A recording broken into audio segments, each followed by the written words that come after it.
पिछले कुछ दिनों से धमनियों में रक्त मानो खौल रहा है। पिछले कुछ दिनों से धमनियों में रक्त मानो खौल रहा है। शांत दिखती हूँ बाहर से, पर मन निरंतर कुछ बोल रहा है।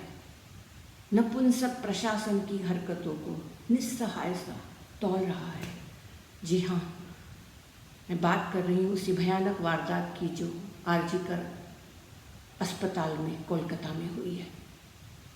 36 घंटे की ड्यूटी करके, सोचिए आप, 36 घंटे की ड्यूटी सारे डॉक्टर्स को करनी पड़ती है। इतनी लंबी ड्यूटी, 36 घंटे की ड्यूटी करके, मानवता की सेवा करके वो सोई थी थक हार के एक बिस्तर पर, सेमिनार के बिस्तर पे सोई थी वो।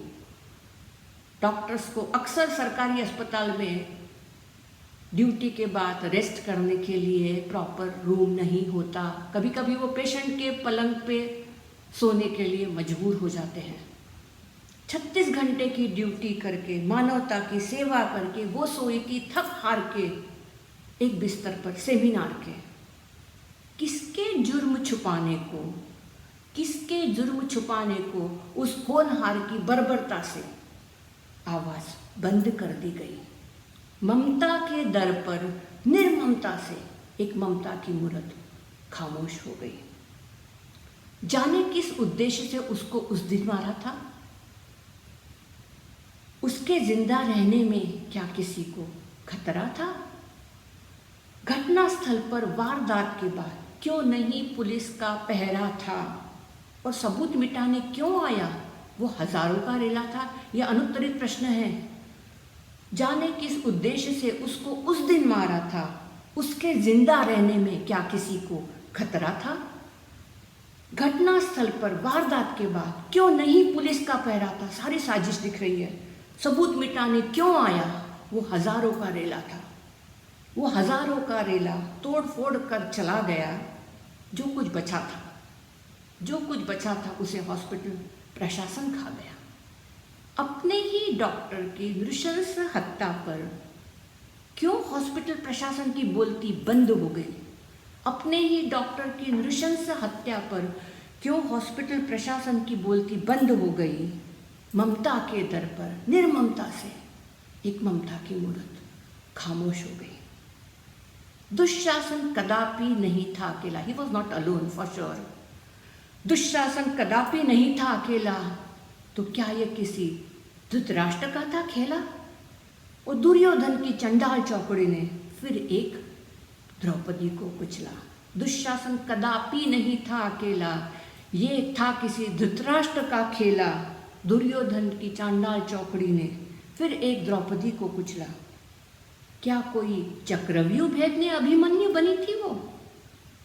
क्या कोई चक्रव्यूह भेदने अभिमन्यु बनी थी वो? सोचो, बर्खास्त हुए सेनापति को नया सिंहासन मिला था क्यों? कौन हुआ था बर्खास्त? और किसकी दूसरे दिन नए जगह पे नियुक्ति हुई थी? सोचो, क्या कोई चक्रव्यूह भेदने अभिमन्यु बनी थी वो? बर्खास्त हुए सेनापति को नया सिंहासन मिला था क्यों? कौरवों के महारथियों ने मिलकर अभिमन्यु को मारा था। किसके इशारे पर इन कौरवों ने उस दिन उसको मारा था? अपने ही देश के हैवानों के हाथों वो वीरांगना शहीद हो गई। जी हाँ, शहीद हुई है वो। अपने ही देश के हैवानों के हाथों वो वीरांगना शहीद हो गई। ममता के दर पर निर्ममता से एक ममता की मूरत खामोश हो गई। कुछ प्रश्न कर रहे हैं चित्कार। आत्महत्या क्यों कहा पहली बार? क्यों आत्महत्या कहा? कुछ प्रश्न कर रहे हैं चित्कार। आत्महत्या क्यों कहा पहली बार? माँ बाप को भयावह हालत में क्यों घंटों करवाया इंतजार? दे वर वेटिंग आउटसाइड। क्यों इतने जल्दी अंतिम संस्कार? क्या जल्दी थी? क्यों इतने जल्दी अंतिम संस्कार? और क्यों देर रात को FIR? इतनी लेट। आत्महत्या क्यों कहा पहली बार? माँ बाप को भयावह हालत में क्यों घंटों करवाया इंतजार? क्यों इतनी जल्दी अंतिम संस्कार? और क्यों देर रात को FIR?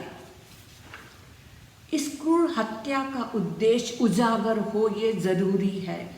इस क्रूर हत्या का उद्देश्य उजागर हो ये ज़रूरी है। कातिलों को ढूंढने में प्रशासन को क्यों लग रही देरी है? व्यर्थ न जाए उसका बलिदान, ये आवाज़ हमारी है।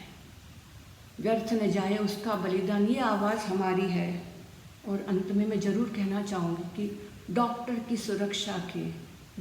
की सुरक्षा के पुख्ता इंतज़ाम हो, ये भी बेहद ज़रूरी है। मेरी संवेदनाएं, मेरी प्रार्थनाएं उस शहीद के परिवार के लिए और उस शहीद की आत्मा के लिए मेरी श्रद्धांजलि। जय हिंद।